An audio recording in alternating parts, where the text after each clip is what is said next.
안녕하세요, 이다입니다. 영상에서 해설 말고 제 얘기만 하는 건 처음이라서 새삼스럽지만 제 소개 좀 할게요. 저는 이상한 다이어트 유튜브 채널에서 해외 전문가들 영상, 주로 키토 관련 이론을 중심으로 번역하고 해설해 왔어요. 제가 그동안 올린 영상이 한 170개쯤 되더라고요. 이걸 하려면 작은 자막 실수에도 의미가 확 달라져 버릴 수 있으니까 맥락을 정확히 이해하고 있어야 되고요. 또 내용을 해설하기 위해서 관련 연구나 통계를 직접 찾아보기도 해야 되고요. 또 제 몸에 직접 실험해보기도 하고요.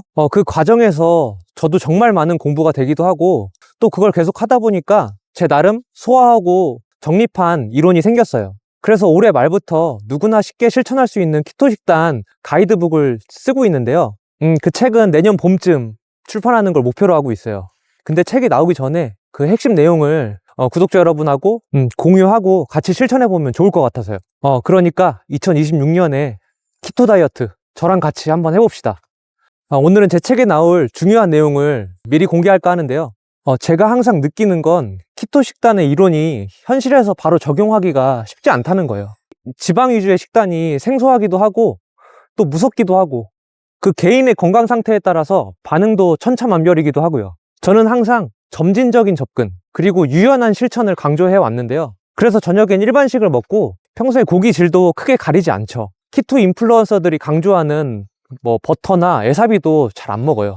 그런데도 제가 항상 10%대 체지방률을 유지할 수 있는 이유는 영양소 비율이라는 큰 기둥을 세워놨기 때문이에요. 이 개념을 이해하시면 에사비가 혈당 잡아준다는데 버터가 지방대사 열어준다는데 별 효과가 없었던 이유를 여러분도 이해하실 수 있을 거예요. 영양소 비율은 쉽게 말해서 칼로리 기준, 탄단지 비율을 의미해요. 그런데 여기에 수학 공식처럼 딱 떨어지는 정답은 없어요. 예를 들어 보디빌딩 식단은 탄수화물 5, 단백질 3, 지방 2 이런 식이에요. 키토 관점에서 보면 탄수화물 너무 많은데 살찌는 거 아니야? 이렇게 생각할 수 있잖아요. 그런데 선수들은 이런 비율의 식단으로 체지방이 거의 없는 상태까지 몸을 만들죠. 그러니까 내가 어떤 식단을 할지 영양소 비율을 정할 때는 그냥 남들이 그렇게 하니까 그냥 따라하는 게 아니라 그 목표와 이유를 정확히 이해하고 있어야 돼요. 근데 우리는 키토식 할 거잖아요.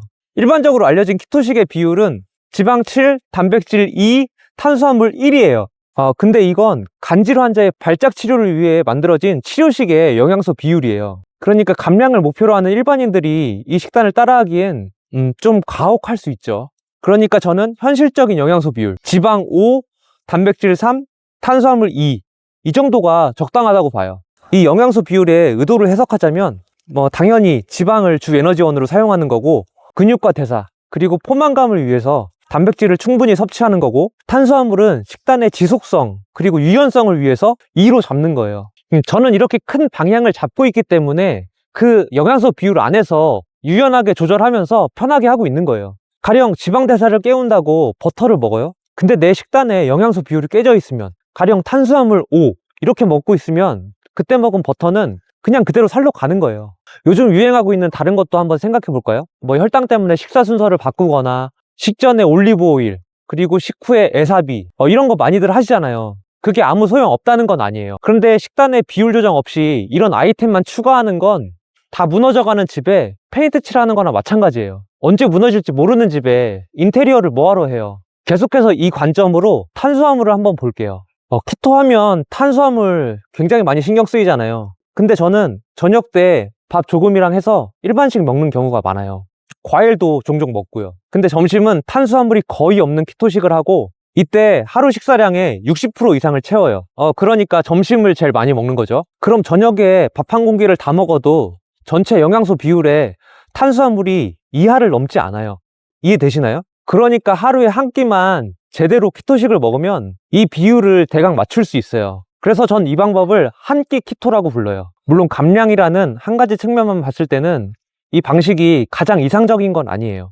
근데 아무리 완벽한 식단도 지속하지 못하면 의미 없는 거 아시잖아요. 일주일 엄격하게 하다가 폭식 터지면 아무 의미 없는 거 아시잖아요. 막 세세하게 계산하면서 이 비율을 딱딱 맞출 필요는 없어요. 그러니까 큰 방향만 이렇게 잡아 놓는 거예요. 제가 장담하는데 이 정도만 해도 잘 빠지고 잘 유지됩니다. 키토플로 세게 맞을 위험도 적고요. 물론 영양소 비율만 맞춘다고 다 되는 건 아니에요. 막 1000칼로리 먹는데 영양소 비율을 맞췄다고 해서 살이 빠지고 그러진 않겠죠. 그러니까 자신한테 맞는 탄단지 비율에 적정한 양도 찾아야 돼요. 그 적정량 찾는 방법도 제가 가이드 해드릴게요. 제가 단카방에 20분 정도만 모실 예정이에요. 함께 하실 분들은 고정 댓글에 링크 남겨 놓을게요. 신청서 작성해 주시면 제가 링크랑 비번 보내드릴게요. 제가 제시하는 이 방식으로 2026년 한 끼 키토 챌린지 같이 해봅시다. 딱 한 달 해보고 직접 느껴보세요. 오늘 되게 춥네요. 구독자 여러분, 새해 복 많이 받으세요. 이상한 다이어트였습니다.